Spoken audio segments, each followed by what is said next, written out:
Hello everybody, my name is Heartless Bandit and welcome back to another episode of Kingdom Hearts Final Mix. In the last episode we defeated this Cave of Wonders tiger. We took the darkness out of it. So, in this episode we are going to proceed inside the Cave of Wonders and we're going to see if we can find Jafar and Jasmine and see if we can rescue them.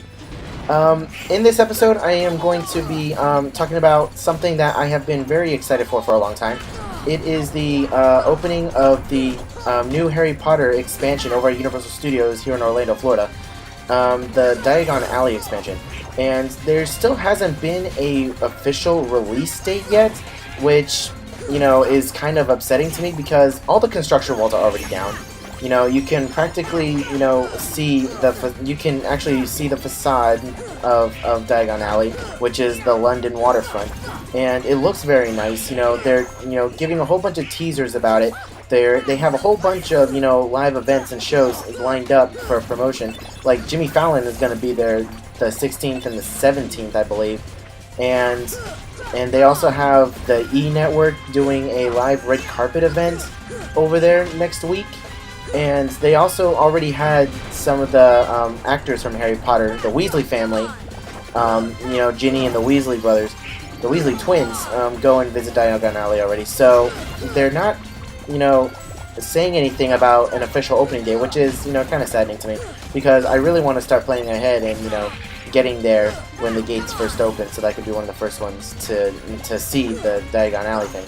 But, you know, I mean, like, thinking about it more, you know, it does make sense that they're doing that because the last time they opened up, you know, Harry Potter, the Phase 1, the Hogsmeade and Hogwarts Castle, they had an official opening date out there for about a month, I think. They gave like a month or so advance notice of the opening date of Hogsmeade, and it was just pure chaos over there at Universal Studios.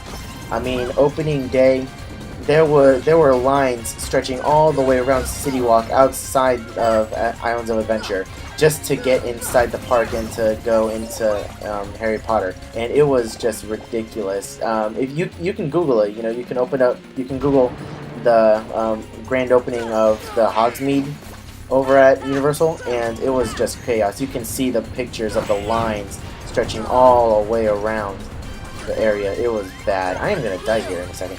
So yeah, that's my logic, you know, behind them trying to keep, you know, the official opening under wraps. I mean, it makes sense. It makes total sense. So yeah, I am very excited about that. I mean, like, they finished up the dragon outside of the Gringotts, you know, roller coaster. It's called Harry Potter and the Escape from Gringotts. It looks like it's gonna be a 4D roller coaster. Oh, okay, thank God. Okay, I did not want to go down there. It looks like it's gonna be a 4D roller coaster, similar to the Mummy, similar track style and cars to the Mummy. You know, the dual loading station left to right, and we got a Mega Ether right there. That's nice. And you're gonna be riding with 4D glasses. Now this is something very unique. You know, not very many roller coasters out there. I think there's one in Europe where you actually wear 3D glasses on a roller coaster, not just like a flat ride. It's a roller coaster that you're wearing 4D or 3D glasses, and you know, do roller coaster stuff. You know, you launch and you have drops and all those twists and turns and stuff. And you also come across, you know, different screens where you're immersed in a little cutscene in the story. I cannot talk tonight. I'm sorry. And it looks like it's gonna be, you know, a 4D kind of coaster style too, because I've heard rumors. I'm not entirely sure that like the car will also have like vertical. I am gonna die. It's gonna have like vertical drops. Like you're not even like going straight down. The car is dropping out from under you. That's what it will feel like. The floor is dropping out from under you. You know, things like that. It looks like it's going to be very interesting because Universal has, you know, made a strong point to mention how this is a very unique ride and how this stuff has never been done before. So I'm very excited to see that. And there's also the Hogwarts Express train that I'm looking forward to very much. You know, you need a 2-park pass to actually ride that because you're going from one park to the other. You're traveling from London to Hogwarts, to Hogsmeade, and so it only makes sense that you would need a 2-park pass for that because you're going from one park to the other. So I'm pretty excited about that too, because they've released pictures and some video of what it looks like inside the train and what you can expect. And it's a legit train. You're on a track, and you're traveling from one part to the other. And the train cars have like these TV screens in them that like project your journey from London to Hogsmeade, and it looks pretty interesting. You run into a bunch of things along the way. You're attacked by Dementors. You might see Voldemort, and you see Hedwig. It looks like a lot of fun, and I'm very genuinely excited for the grand opening, which still hasn't been released yet. But I know next week on the 16th they are having a big media press event for it, and there's a torn page right there. Very nice. They're having a big media event for the opening, and it's gonna be packed like crazy. Like, they're gonna be releasing a whole bunch of different information and a bunch of details during that event, and hopefully by the end of next week we will have an actual opening date for the ride, or for not the ride, but the actual Diagon Alley itself. So yeah, stay tuned for that, and as soon as I find out, I'll make sure to bring that information to you guys. It's just been a very long waiting for this thing to open. I mean, like, I go there all the time. I've watched it being built from the ground up, pretty much from when it used to be Jaws, like Amity, the city of Amity in that area, and they had the old Jaws boat ride that was flippin' amazing. I love that thing so much. But I am gonna stop talking right now. We have a cutscene.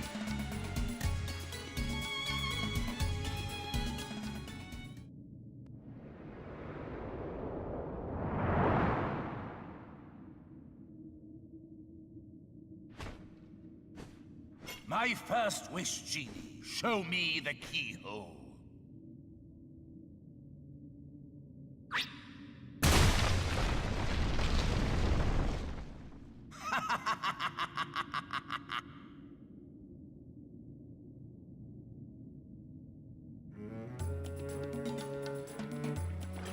And Jafar finally knows the location of the keyhole, which is not very good. So we're going to have to make our way to the treasure room and see if we can do something about that little situation we got going on up in there. Oh, Blue Trinity. So, as I was saying, it used to be Jaws ride that was there, and it was a big plot of land. Like, it was a large ride. I mean, like, the ride was short, but it was large. Like, the amount of environment and detail that went into it. It was a very big ride, and it was very popular. I was very excited to see it go, and when it first initially closed, we had no idea what was going there. I mean, there was initial rumors that were possibly pointing to, like, either Harry Potter, which a lot of people speculated, but there were also other speculations, too, that were going along the lines of Transformers, because when the Jaws ride first closed, we hadn't even realized that they were already building Transformers, the one that's already there. So once we figured out that the Transformers was already going to be in a different location, we automatically scratched that off, and everybody pointed to Harry Potter because of the success of Hogsmeade Village in the Islands of Adventure Park. And it has just grown and grown and grown, and the popularity of it has just skyrocketed, and it is just crazy. We have a red Trinity over here that we are going to activate, bash into this thing, and see what we get. And we get a shit ton of money. We are in the treasure room, of course, so of course we're going to get a whole crap ton of money. Why wouldn't we? We're in the Cave of Wonders. We don't know what wonders are awaiting us here. So, I'm going to hop over here and open up these treasure, if I can get up here, please. Thank you. So yeah, hopefully by the end of this week we'll have an official opening date. I think I have blabbered enough for this episode. So, in the next episode we are going to take on Jafar and hopefully try and finish off this world. So, if you enjoyed the episode and you enjoyed my insightful Harry Potter-ish commentary that had absolutely nothing to do with this game, smash that like button below. Leave a comment, ask me questions because I'm pretty knowledgeable on this nonsense. And please subscribe, guys. As always, stay stealthy.